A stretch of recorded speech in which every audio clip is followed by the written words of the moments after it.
ভাই আমরা সিনেমা নাটকে দেখি অনেকে ডবল সিন করে বা ডাবল রোলের অভিনয় করে, সেটা কিভাবে সম্ভব? আমরা কি করতে পারবো মোবাইল দিয়ে? হায় হায় রে, তুমি এই সাধারণ বিষয়টা পারো না।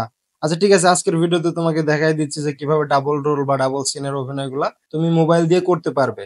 আর এরকম ইন্টারেস্টিং ভিডিও পাওয়ার জন্য অবশ্যই আইডিটা ফলো করে দিয়েন। প্রথমে আপনি আপনার মোবাইলটা বা ক্যামেরাটা একটা স্টেবল জায়গায় রাখবেন, যেখানে রাখলে আপনাদের মোবাইল বা ক্যামেরা নড়াচড়া না করে, ঠিক আছে? অথবা আপনি একটা স্ট্যান্ড ব্যবহার করতে পারেন। তারপরে আপনি ক্যাপকাট ওপেন করবেন। ক্যাপকাটটা ওপেন করে নিউ প্রজেক্টে ক্লিক করে আপনি যে ক্লিপটা রেকর্ড করলেন সেই ক্লিপটা আপনি অ্যাড করবেন। অ্যাড করার পরেই তার পরের শটটা যেখান থেকে আপনার শুরু হয়েছে সেই শটটা আপনি স্প্লিট করে ওভারলে করবেন।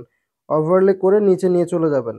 নিচে নিয়ে যাওয়ার পরে এখানে এখন আপনার অ্যাডজাস্ট করে নিতে হবে ক্লিপ অনুযায়ী। তো ওভারলে করে নিচে নিয়ে আসলাম। নিচে নিয়ে আসার পরে নিচের ওভারলে ক্লিপটা সিলেক্ট করব। সিলেক্ট করার পরে এখানে একটা অপশন আছে মাস্ক অপশন। এই মাস্ক অপশনে ক্লিক করব। মাস্ক অপশনে ক্লিক করার পর হরিজন্টালি ক্লিক করব। হরিজন্টালি ক্লিক করে আপনি আপনার অ্যাডজাস্ট মতো আপনি অ্যাডজাস্ট করে নেবেন, ঠিক আছে? তো আমি আমার অ্যাডজাস্ট মতো আমি করে নিচ্ছি। আপনি আপনার অ্যাডজাস্ট মতো করে নেবেন। তো নিয়ে আপনি যখনই রেডি দিবেন তারপরে কিন্তু আপনার ভিডিও রেডি মোটামুটি। তো দেখেন খুব ইজিলি কিন্তু আমরা এটা করে ফেললাম। এভাবে আপনারা ডাবল সিনের ভিডিওগুলা মেক করতে পারেন।